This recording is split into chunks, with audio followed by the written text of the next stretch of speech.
बिस्मिल्लाहिर्रहमानिर्रहीम। अस्सलातु वस्सलामु अलैका या रसूलल्लाह व अला अलैका व अस्हाबिका या सफियाना यौमल ज़ाज़ा सल्लल्लाहु तआला अलैहि वसल्लम। अस्सलामु अलैकुम व रहमतुल्लाहि व बरकातुहू। आसानुल वजीफा चैलेंज देखने के लिए आप लोगों का बहुत बहुत शुक्र गुजारता हूँ। प्यारे नाज़रीन, इस टॉपिक के अंदर आपके लिए मोहब्बत का ऐसा एक पावरफुल एक अमल लेके आया।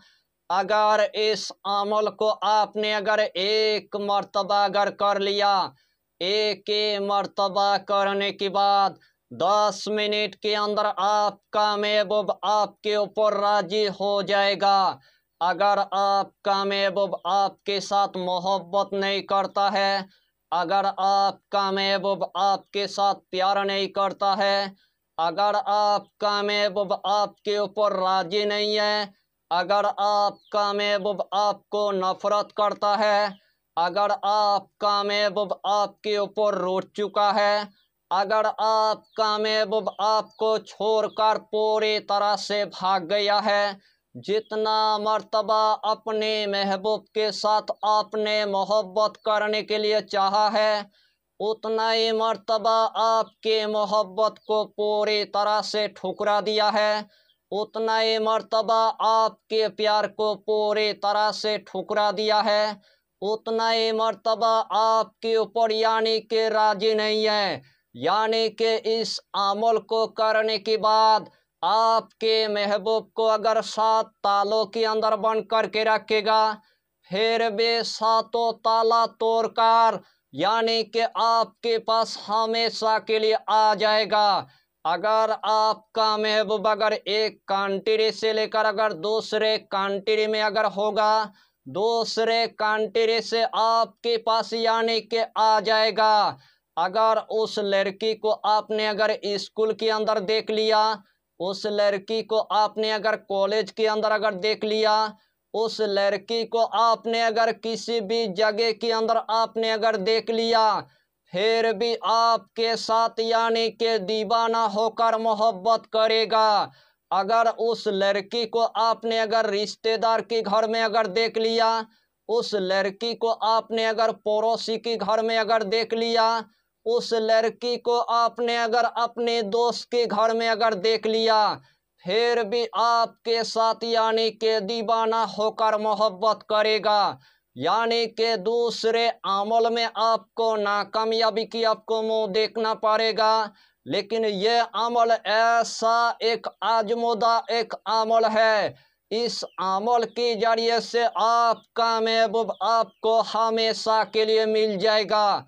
यानी कि इस अमल की आपको हम जितना फ़ायदा बताएंगे, उतना ही फ़ायदा आपके लिए कम पड़ जाएगा। जितना मर्तबा इस अमल को आप करेंगे, उतना ही मर्तबा अल्लाह आपको कामयाबी अता करेगा, उतना ही मर्तबा अल्लाह आपको कामरानी अता कर देगा। तो आइए प्यारे नाज़रीन, वो वजीफ़ा कौन सा है आप अच्छी तरह समझ ले।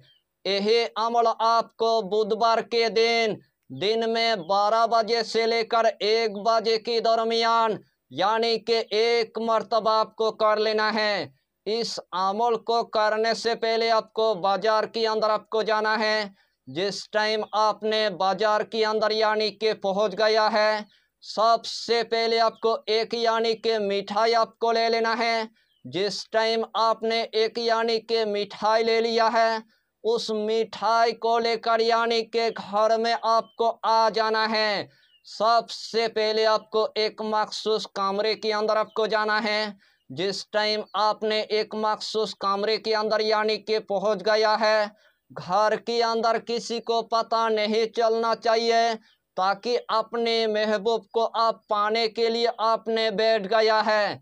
सबसे पहले आपको जायनमाज आपको बिछा देना है, एक अगरबत्ती आपको जला देना है, जिस्म के अंदर आपको थोड़ा सा यानी कि इतर आपको लगा देना है, वही जायनमाज पर आपको बैठ जाना है।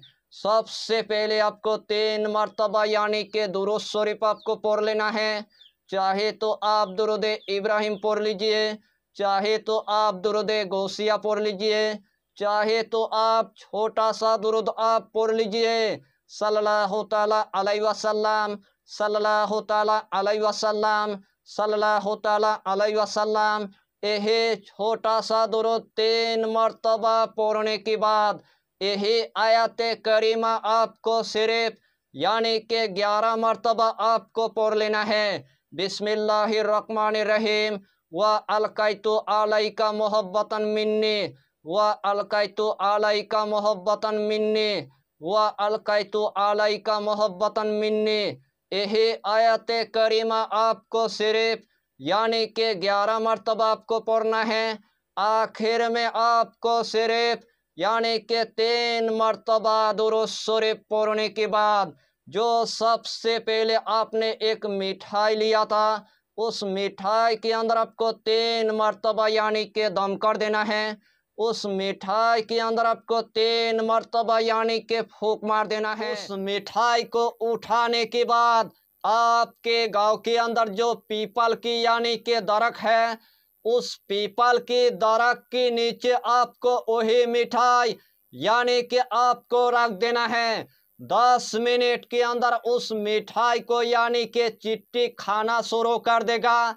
जैसे जैसे उस मिठाई को यानी कि चिट्टी खाना शुरू कर देगा उसे टाइम आपका महबूब का यानी कि कॉल आना शुरू हो जाएगा। उसे टाइम आपके महबूब के यानी कि मैसेज आना शुरू हो जाएगा। उसे टाइम आपके महबूब आपके साथ मिलने के लिए आ जाएगा। यानी कि इस अमल को करने के बाद आपका महबूब आपको हमेशा के लिए मिल जाएगा। अगर इस अमल को अगर आमिल भाई अपने मरीज के लिए अगर करना चाहता है, आमिल भाई के लिए यही अमल यानी कि तीर की तरह काम करेगा।